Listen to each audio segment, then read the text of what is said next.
Hello everyone and welcome to Plaisir Flower channel. Today we're going to make a very cute little pink box for one of our clients who wants to gift this to her children's teachers for back to school, first day of school, which is very sweet of her, and she wanted something cute, small and pink. So let's do it together. We prepared the box already with a foam inside, which I'll show you, and I'm just going to cut through the cellophane.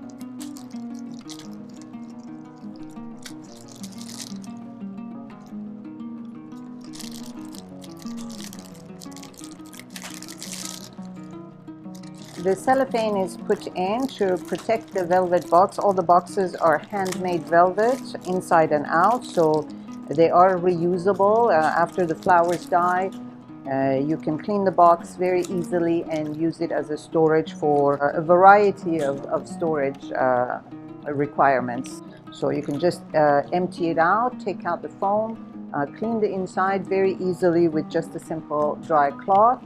And then you can use the box. It's got a nice lid for any type of storage that you may have. Makeup brushes maybe. In this case for the teacher, maybe she wants to put her pens and pencils as a little keepsake on her desk. So they're great boxes for that purpose as well. Here's the inside. Don't worry about the edges of the cellophane not being cut perfectly because you're never going to see the mechanics. The foam is already soaked in water and it's been placed in here, and let's just try to do something pretty together. These are called Espérance. They are a beautiful, beautiful bloom, very large in the head, as you can see. You always remove the outer layers, blow on your rose to make it a little bit more open, and the latest trend in roses is flexing them. So you can do that with the petals. You can just invert them and it gives your rose a completely different look.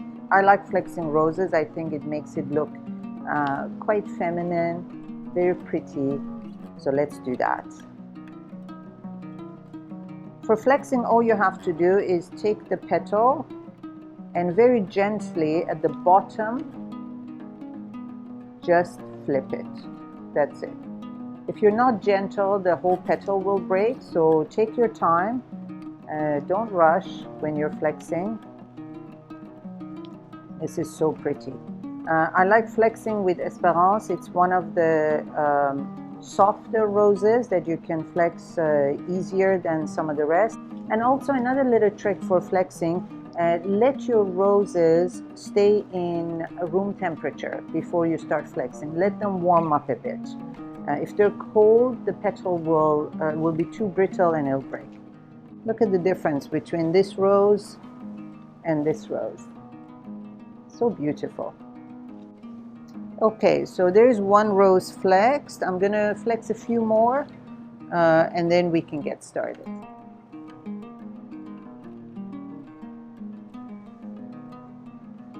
So I'm not going to flex all the roses. I like to use these two as an accent, and I will use the rest of the Espérance roses as they are.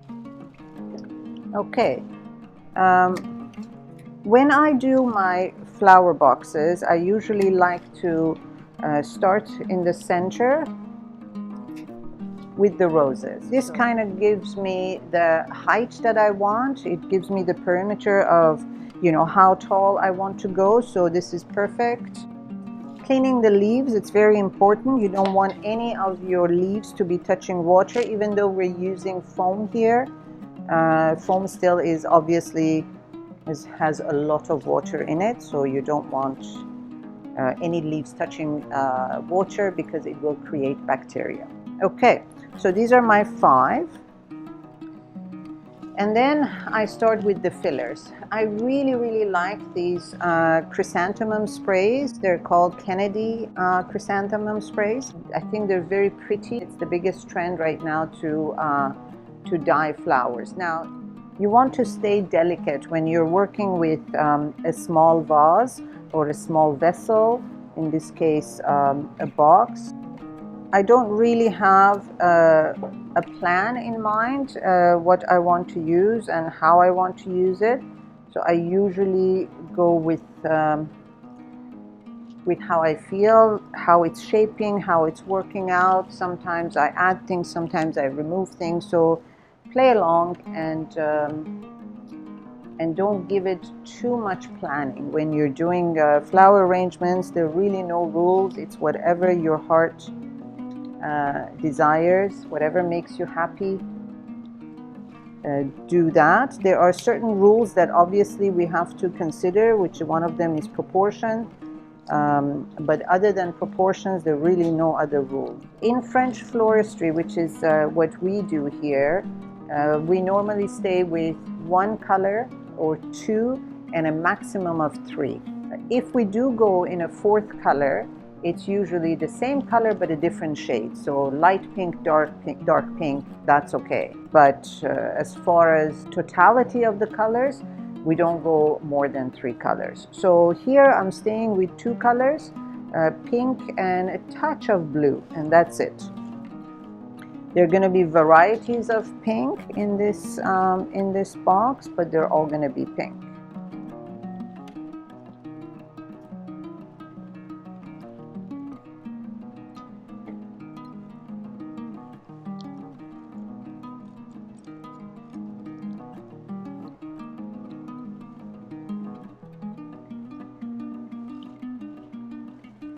Normally working on a Lazy Susan is preferred because the flower box will get heavy when you want to turn it around, but this box is so cute and small that it's really not a problem to turning it around. It's only 12 centimeters in diameter, so it's fine. I can manage it.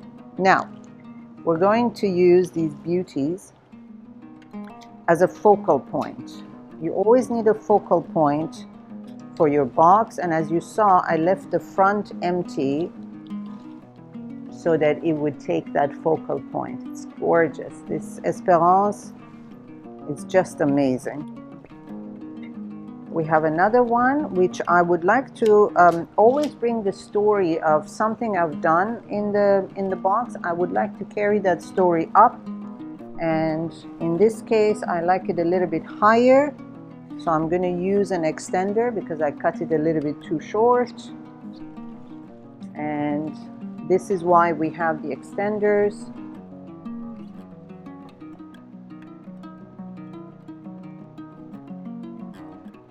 I really like this look. It's not finished obviously, but I'm bringing the story up. I'm really quite partial to these beautiful, dainty, delicate delphiniums. I really like them. I think they have a lot of movement, and I really like movement in a flower arrangement. It makes it so much more fun. So let's use some of that. Again, as I was mentioning before, when you have a big stem, you don't need to use them all together. So I'm cutting them in pieces, and this way we're going to give it a little bit of height and a little bit of, as I like to call it, point of interest. They make your arrangement as if it's dancing. So you see, sometimes I take a stem out because I feel it's too tall or too short. When you do that, don't put it back in the same hole in the foam, because that hole is already void of water. So if you put your stem back in there, it's not going to drink. So find a new hole next to it, behind it, below it, and continue arranging that way. Oh, it's so pretty. It's not finished. It almost makes me want to stop because it's so pretty. But we still have a lot of holes to fill.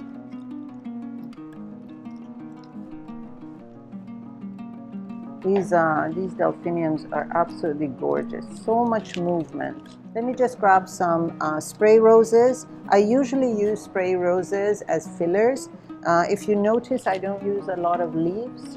Sometimes, if it's required, obviously I'll use them, but mostly flowers. That's kind of the idea behind our brand, is that we use more flowers than we use leaves. A lot of florists are probably cringing because usually traditional floristry says you need to place in your leaves first, then your flowers, but that's not my style. I don't do that. So again, no rhyme or reason, no rules. You are a florist with your own taste. Do what pleases you. I've always not liked receiving bouquets of flowers that are filled with leaves just to make it look bigger. Size doesn't matter in this case, yeah? I much rather have a bouquet that's filled with flowers, maybe a few decorative leaves. Now, don't get me wrong, I'm not saying leaves are bad. Certain leaves are actually even more expensive than the blooms and the flowers themselves, but those are very special leaves. Something like Dusty Miller in the UAE where we live, in Dubai, it's extremely pricey. So if we use a leaf, it would be an expensive leaf like that, like Dusty Miller or eucalyptus. It's quite pricey here. It's not a filler that we use hastily. So leaves definitely have their spots and their place, but as a rule, I don't use a lot of leaves. I like to use more flowers. So I'm really liking the way this is shaping up. The spray roses give it a bit more delicacy again. Anything you can do in a small vessel to make it more delicate, it's going to end up with good results. Beautiful, beautiful, beautiful. Okay, I'm just now going to fill in all the blanks. When I say blanks, I mean the holes. For example, here I can see that there is an emptiness, so I need to fill that up.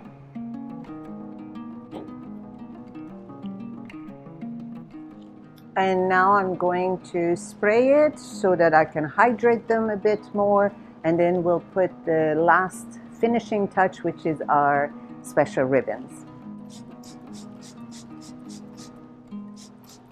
And now our beautiful ribbon, which is our finishing touch. I'm gonna look and see which side would suit more, and I think this side. And voila, here's the finished product. I hope you enjoyed watching me make this cute little pink box for one of the many teachers out there who deserve flowers and more. Good luck to them back to school. Teachers deserve all of our love. They look after our children, and we wish them the best new 2022 school year. If you enjoyed this program, please give us a thumbs up, leave a comment. I love reading all of your comments, and please subscribe to our channel. We'd love to have you. See you next week. Bye-bye. Say bye, Jay. Bye-bye.